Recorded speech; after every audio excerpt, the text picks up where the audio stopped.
قل من کان عدوا لجبریل فإنہ نزلہ علی قلبک۔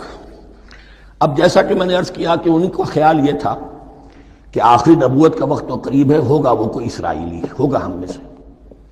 معاملہ ہو گیا تلپٹ، اللہ نے ان کی آزمائش اتنی بڑی کر لی کہ جنہیں حقیر سمجھتے تھے، بڑی امیین ہیں، ان پڑھ ہیں، نہ ان کے پاس کتاب، نہ کوئی شریعت، نہ کوئی قانون، نہ کوئی ضابطہ، کچھ بھی نہیں، اللہ نے ان میں سے ایک آدمی کو، ایک شخص کو چن لیا۔ لہذا ان کے لیے اب ان کے اندر دشمنی پیدا ہوئی، کس سے؟ گالیاں دینے لگے حضرت جبرائیل کو، اس نے دشمنی کی ہمارے ساتھ، آ تو رہا تھا پیغام ہم میں سے کسی کے لیے، لے گیا ادھر۔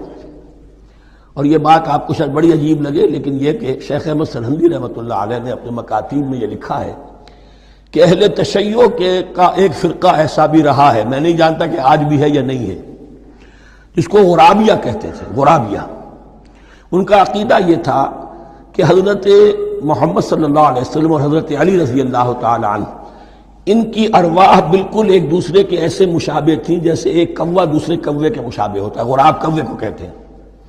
تو جبریل دھوکہ کھا گئے، وہ وہی اللہ نے بھیجی تھی علی کے لیے، لے گئے محمد کے پاس صلی اللہ علیہ وسلم۔ تو یہ بات جو شیخ احمد سرہندی کی لکھی ہوئی غرابیہ فرقہ ان کا، مجھے یہ نہیں معلوم کہ اب بھی ہے یا نہیں، لیکن یہ بات یہود کے ہاں جو ہے وہ موجود تھی۔ اور بات جان لیجئے، لَيَأْتِيَنَّ عَلَىٰ أُمَّتِي مَا أَتَىٰ عَلَىٰ بَنِي إِسْرَائِيلَ حَسْبَ النَّعْلِ بِالنَّعْلِ، اس کی حقیقت اور سے اور منکشف ہوتی چلی جائے گی۔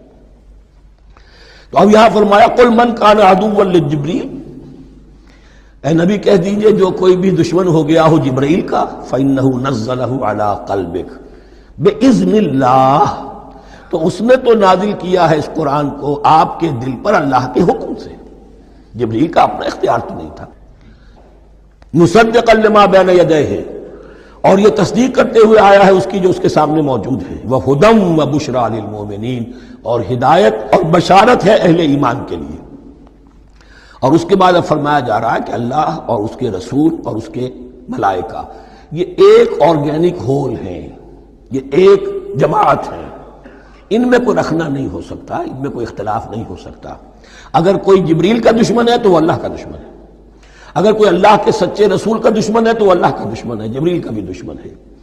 من کان عدوا للہ وملائکتہ ورسلہ وجبریل ومیکال فإن اللہ عدو للکافرین، تو کان کھول کر سن لو، جو کوئی بھی دشمن ہے اللہ کا اور اس کے فرشتوں کا اور اس کے رسولوں کا اور جبرائیل کا اور میکائیل کا، تو اللہ تعالیٰ کی طرف سے بھی اعلان ہے کہ اللہ ایسے کافروں کا دشمن ہے۔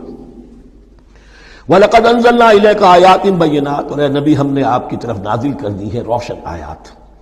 وَمَا يَكْفُرُ بِهَا إِلَّا الْفَاسِقُونَ، اور انکار نہیں کرتے ان کا مگر وہی کہ جو سرکش۔ وَمَا يُضِلُّ بِهِ إِلَّا الْفَاسِقِينَ، تیسرے رکوع میں جو سورہ بقرہ کے الفاظ آئے تھے۔ أَوَكُلَّمَا عَاهَدُوا عَهْدًا نَبَذَهُ فَرِيقٌ مِّنْهُمْ، تو جب بھی کبھی انہوں نے کوئی عہد کیا، اللہ سے میثاق کیا، اللہ کے رسولوں سے کوئی عہد کیا، نبذہ فریق منہم، ان میں سے ایک گروہ نے اس معاہدے کو پھینک دیا اٹھا کر۔ بل اکثرہم لا یؤمنون، بلکہ ان کی اکثریت جو ہے ایمان سے خالی ہے، جیسا کہ حال آج امت مسلمہ کا ہے۔ مسلمان ہیں، ایمان حقیقی، ایمان قلبی، یقین والا ایمان وہ کتنوں کو حاصل ہے؟ ڈھونڈ اب ان کو چراغ رخ زیبا لے کر۔ وَلَمَّا جَاءَهُمْ رَسُولٌ مِّنْ عِندِ اللَّهِ مُصَدِّقٌ لِّمَا مَعَهُمْ نَبَذَ فَرِيقٌ مِّنَ الَّذِينَ أُوتُوا الْكِتَابَ، پھر وہی بات، اور جب آئے ان کے پاس اللہ کی طرف سے ایک رسول یعنی محمد صلی اللہ علیہ وسلم، مُصَدِّقٌ لِّمَا مَعَهُمْ، اور تصدیق کرتے ہوئے آئے ہیں اس کی جو ان کے پاس موجود ہے، ان کے ساتھ ہے، نَبَذَ فَرِيقٌ مِّنَ الَّذِينَ أُوتُوا الْكِتَابَ كِتَابَ اللَّهِ وَرَاءَ ظُهُورِهِمْ، ان کی ایک گروہ، ان کی ایک جماعت نے اللہ کی کتاب کو اپنی پیٹھوں کے پیچھے پھینک دیا۔ کأنہم لا یعلمون، گویا کہ وہ جانتے ہی نہیں، انجانے سے ہو کر رہ گئے، نہیں ہمیں کچھ پتہ نہیں۔ ان کے عوام پوچھتے ہوں گے کیا یہ وہی نبی ہیں جن کا ذکر کیا بولے، کوئی یقین سے نہیں کہہ سکتے، کچھ نہیں، ابھی دیکھیں گے، تیل دیکھو، تیل کی دھار دیکھو۔ کأنہم لا یعلمون، جیسے انہیں علم نہیں۔ واتبعوا ما تتلو الشیاطین علی ملک سلیمان، اب ایک اور حقیقت نوٹ کیجئے، جب کسی مسلمان امت میں دین کی اصل حقیقت، اصل تعلیمات سے بہت پیدا ہوتا ہے تو رجحان کدھر ہو جاتا ہے؟ جادو، ٹونا، ٹوٹکا، تعویذ، عملیات، قرآن کی عملیات۔ قرآن اترا تھا کسی اور کے لیے، کام کے لیے، یہ اس کو ذریعہ بناتے ہیں دشمن کو زیر کرنے کے لیے. محبوب آپ کے قدموں میں آ کر گرے گا، عمل قرآنی ہے، اتنے 100 روپے کا آپ لے جائیے تو مل جائے گا. یہ دندے ہمارے ابھی چل رہے ہیں، خوب چلتے ہیں. اور میں سمجھتا ہوں کہ سب سے زیادہ فلرشنگ کاروبار جو ہے وہ اس طرح کا ہے. ہینگ لگے نہ پھٹکڑی، نہ آپ کو کوئی اس میں محنت کرنے کی ضرورت ہے، نہ اس کے اندر آپ کو انویسٹ کرنے کی ضرورت ہے، اور کاروبار چلتا. تو وہاں بھی کیا ہوا، وَاتَّبَعُوا، جب دین کی اصل حقیقت کو دور پھینک دیا، انہوں نے پیروی کی اس کی مَا تَتْلُو الشَّيَاطِينُ عَلَى مُلْكِ سلیمان، جو شیاطین جن جو تھے. علی ملک سلیمان سے مراد ہے علی عہد ملک سلیمان، حضرت سلیمان کے زمانے میں چونکہ اللہ تعالیٰ نے ان جنات کو حضرت سلیمان کے تابع کر دیا تھا، تو وہاں پر چونکہ ان کا اب جو ہے کوئی میل جول زیادہ تھا لوگوں کے ساتھ، تو وہ انہیں کچھ اس قسم کی چیزیں سکھاتے رہتے تھے، گویا کہ اندر سے تخریب کاری. وَاتَّبَعُوا مَا تَتْلُو الشَّيَاطِينُ عَلَى مُلْكِ سُلَيْمَانَ وَمَا كَفَرَ سُلَيْمَانُ وَلَكِنَّ الشَّيَاطِينَ كَفَرُوا. اور سن لو، سلیمان نے کبھی کفر نہیں کیا، بلکہ یہ شیاطین تھے کہ جو کفر کرتے تھے. جادو کفر ہے، لیکن آپ کو نقش سلیمانی آج تک بھی لفظ ملے گا، نقش سلیمانی. آج بھی مسلمان بھی ان چیزوں کو حضرت سلیمان کی طرف منسوب کر رہے ہیں، وہ ظلم اب بھی جاری ہے. وَمَا كَفَرَ سُلَيْمَانُ وَلَكِنَّ الشَّيَاطِينَ كَفَرُوا يُعَلِّمُونَ النَّاسَ السِّحْرَ، وہ لوگوں کو جادو سکھاتے تھے. وَمَا أُنزِلَ عَلَى الْمَلَكَيْنِ بِبَابِلَ هَارُوتَ وَمَارُوتَ، اور جو کچھ نازل کیا گیا 2 فرشتوں پر، ہاروت اور ماروت پر، بابل میں.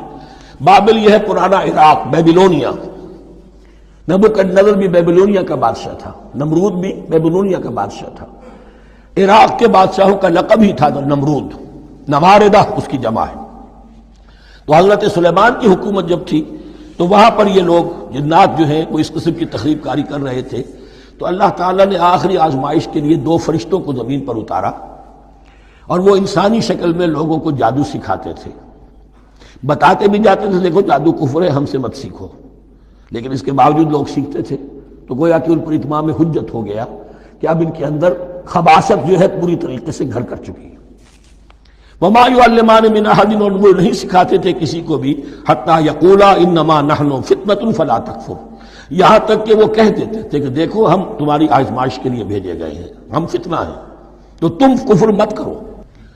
فَيَتَعَلَّمُونَ مِنْهُمَا مَا يُفَرِّقُونَ بِهِ بَيْنَ الْمَرْءِ وَزَوْجِهِ، تو وہ سیکھتے تھے ان دونوں سے وہ شے کہ جس کے ذریعے سے تفریق کر سکے ایک شخص اور اس کی بیوی کے درمیان، تفرقہ ڈالنا گھروں کے اندر، فساد. اب بھی یہ عورتوں کے اندر یہ کام بڑی تیزی کے ساتھ چلتے ہیں، تعویذ اور دھاگے اور کیا کوئی گنڈے چلتے ہیں.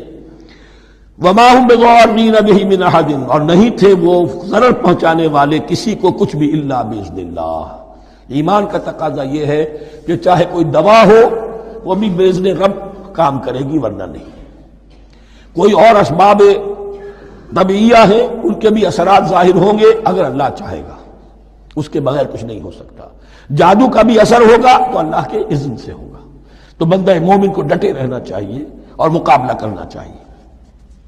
وما هم بضارین بہ من احد الا باذن اللہ ویتعلمون ما یضرهم ولا ينفعهم، اور وہ سیکھتے تھے ان سے وہ چیزیں جو ان کے لیے مضرت بخش تھی، ضرر پہنچانے والی، اور انہیں نفع نہیں پہنچاتی تھی. وَلَقَدْ عَلِمُوا لَمَنِ اشْتَرَاهُ مَا لَهُ فِي الْآخِرَةِ مِنْ خَلَاقٍ، حالانکہ یہ بات ان کے علم میں آ چکی تھی کہ جس نے بھی اس چیز کو حاصل کیا، جادو سیکھا، اس کا پھر آخرت میں کوئی حصہ نہیں ہے. وَلَبِئْسَ مَا شَرَوْا بِهِ أَنفُسَهُمْ، اور بری تھی وہ چیز جس کے لیے انہوں نے اپنے آپ کو فروخت کر دیا. لَوْ كَانُوا يَعْلَمُونَ، کاش کہ انہیں علم ہوتا. وَلَوْ أَنَّهُمْ آمَنُوا وَاتَّقَوْا، اور اگر وہ ایمان رکھتے اور تقوی کی روش اختیار کرتے، لَمَثُوبَةٌ مِّنْ عِندِ اللَّهِ خَيْرٌ، تو بدلہ پاتے اللہ کی طرف سے بہت ہی اچھا، بہت خیر. لَوْ كَانُوا يَعْلَمُونَ، کاش کہ ان کو معلوم ہوتا.